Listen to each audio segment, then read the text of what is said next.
Welcome to the Slop Farm. Enjoy the video. In this video, I will show how to make curly hair with gel. Start with clean, damp hair and detangle gently with a wide tooth comb.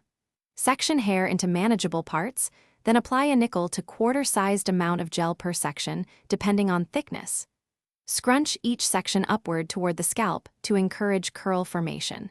Diffuse on low heat or air dry for best hold and minimal frizz. Prepare your hair by cleansing with a gentle shampoo and following with a hydrating conditioner.